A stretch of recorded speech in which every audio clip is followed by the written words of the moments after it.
Welcome, Jack Ma. Thank you. Thank you. Thank you. We've all become very cognizant of Jack and his story. And when Alibaba went public with the largest IPO in history, we knew a lot more about him. So I want to talk about his personal story. I want to talk about how many times he tried and failed and what kept him going.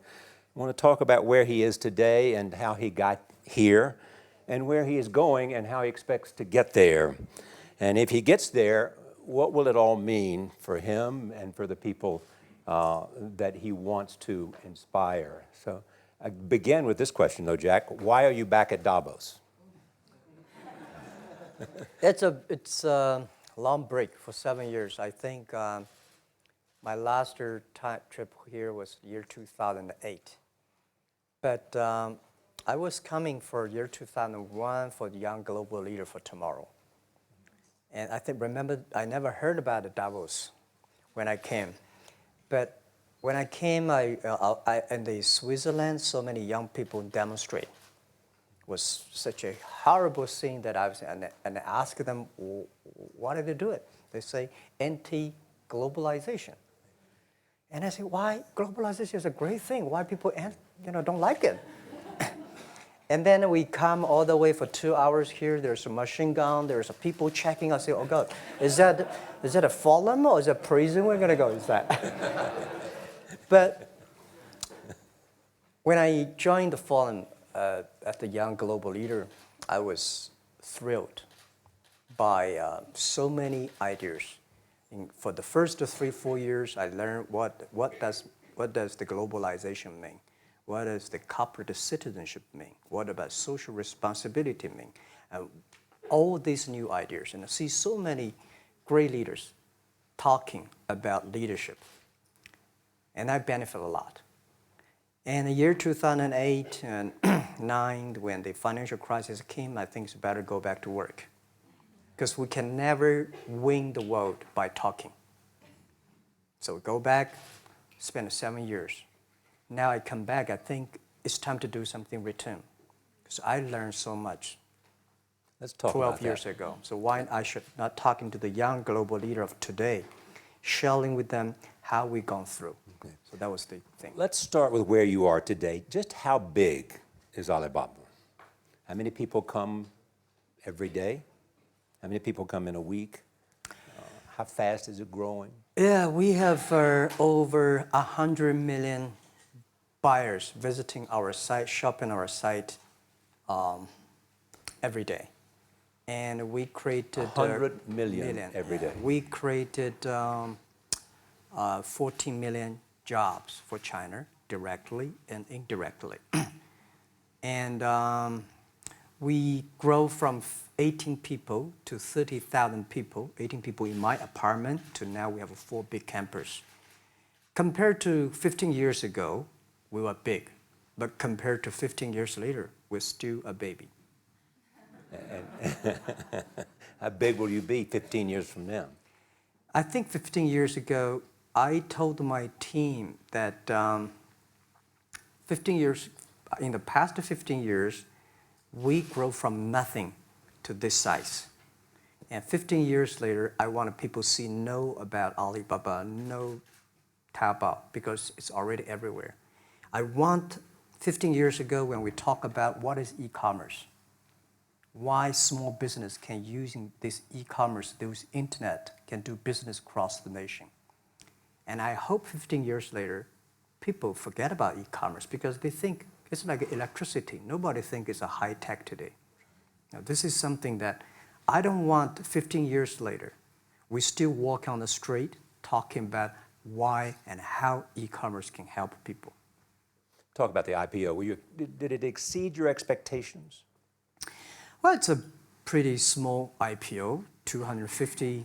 Yes. Yeah. The largest IPO in the history of Wall Street. We raised. And number 2 was a Chinese bank. Thank you. I remember year 2001. We went to raise some 5 million, 3 million venture capitalist dollars in the USA, and got rejected. And I say we come back raising a little bit more. But I think, what we think more about is for $25 billion, how we can spend the money efficiently, because this is not the money, this is the trust from the world, the trust from those people. They want you to do better jobs to help more people. They want to have a good return. So I think giving me more pressure, because when our market cap is bigger than IBM, for a certain day we're bigger than Walmart. We're one of the top 10, 15 largest market cap company in the world. I told my team and myself, is that true?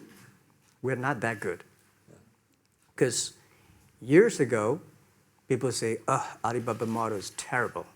Does not make money, have this and that, all the big bad things, because Amazon is better, eBay is better, Google is better, and there's no such model like Alibaba in the USA. So I told myself and people, we were better than people thought. But today, when we are that big size, I said, no, we are not that good as people thought. We're just a company 15 years old. Average age is 27, 28 years old, young people. We're doing something that human beings have never tried. So I want to talk about the future. Let me take you back to when you were born in Hangzhou, where the headquarters still are. Yep. And your campus is there. You don't have a loot, don't move your loot. Your headquarters roots are there. Yeah, you found it there, loot there. You grew up in the 60s. 64. Born in 64. That was the time of the Cultural Revolution. Yeah, it was the end of the Cultural Revolution. It was, well, my grandfather was a tiny landlord, was considered, after liberation, was considered to be a bad guy. So I was, I know how tough it was when I was a kid. You tried to get into 3 colleges. Mm-hmm. Each time they rejected you. No, I tried. There's examination that young people, if you want to go university, you have to take the examinations. So I failed 3 times. Right. But a lot of fail. I failed for funny things that I failed a key primary school test for 2 times. And I failed 3 times for the middle schools. And you will never believe in Hangzhou, my city, there's only 1 middle school that lasts only 1 year. It was changed from primary school to middle school because our graduates of our school, no middle school accept us because we were too bad. Yeah. They would become a middle school. What effect did it have, though, being rejected? Well, I think we have to get used to it. We're not that good. Even today, we still have a lot of people reject us. I think when I graduate from universities, and before I, for 3 years, I tried to fill in the universities. So I applied jobs for 30 times, got rejected. I went for a police, they said, no, you're not good. I went to even the KFC. When KFC came to China, come to my city, 24 people went for the job. 23 people were accepted. I was the only one guy. And we went for police. 5 people, 4 of them accepted. I was the only guy that I received it. So to me, being turned down, rejected. Oh, by the way, I told you that I applied for Harvard for 10 times, rejected. I know I'll be rejected. I just don't want to say that. They're sorry now. 10 times you wrote them and said, I'd like to come to Harvard. Yeah. And then I told myself, someday I should go teach there, baby. I think that can be arranged. Richard Nixon came to Hangzhou. Yeah. And after that, tourists flooded the place. Yeah. And that's how you learned English. Yeah. I really like I don't know why, at 12, 13 years old, that time I suddenly fell in love into the language, the English. And there's no place you can learn English at that time. There's no books, English books. So I went to the Hangzhou Hotel, now called Hangzhou Shangri-La Hotel, because that was the hotel can receive the foreign visitors. So every morning for 9 years, I showed them around as a free guide, and they taught me English. And I think that changed me. Today, I'm a 100% made in China. I've never got a one-day train outside China. Yeah. And when people talk to me, say, Jack, how can you speak English like that? Why sometimes you talk like an Western guys? I think that was the 9 years. These Western tourists opened my mind because everything they told me are so different from the things I learned from the schools and from my parents. So now I have a habit. Whatever I see, whatever I read, I use my mind. Think about for 2 minutes. Is that how Ma Jun became Jack Ma? Actually, Jack, the name was given by a lady in tennis. She's a tourist. She came here and she said, came to Hangzhou. We become a pen friends. Ma Ring is so difficult to pronounce. So she said, do you have an English name? I said, don't. So can you give me an English name? She said, okay. She said, my father called it Jack. My husband called Jack. What do you think about Jack? I said, good. So I've been using that for that many years. Yeah. First visit to America, 1995? 1995, yeah. I come here for a project helping the local government to building up a highway. And you tried the internet. I tried the internet in Seattle and in a building called the USA Bank. I don't know whether the USA Bank is still there or not, but it's a building. And my friend opened a small office, which is like only 10% bigger than this room. And there are a lot of computers in there. And he said, Jack, this is internet. I asked, what is internet? He said, search whatever you want. At that time, they used Mosaic, very slow. Right? Yeah. And I said, I don't use it. I don't want to type because computer is so expensive in China. If I destroy it, yes, I cannot pay. He said, just to search it. So I searched the first word, beer.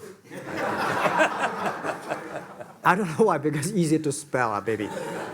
And I see beers from Germany, beers from USA, beers from Japan, but there's no beer from China. And I say, okay, type the second word is China. No data. Nothing. And I said, 1995, no data about China. So I talked to my friend, why not make something about China? So we made a small, very ugly looking page called China. It's something like I did a translation agency, we listed on there. It was so shocking. We launched at 9:40 in the morning. 12:30, I got a phone call from my friend. He said, Jack, you got 5 emails. I said, what is email? And they say, these are the things. So people so excited. Where are you? This is the first time I see a Chinese website on that. How can we can we do something together?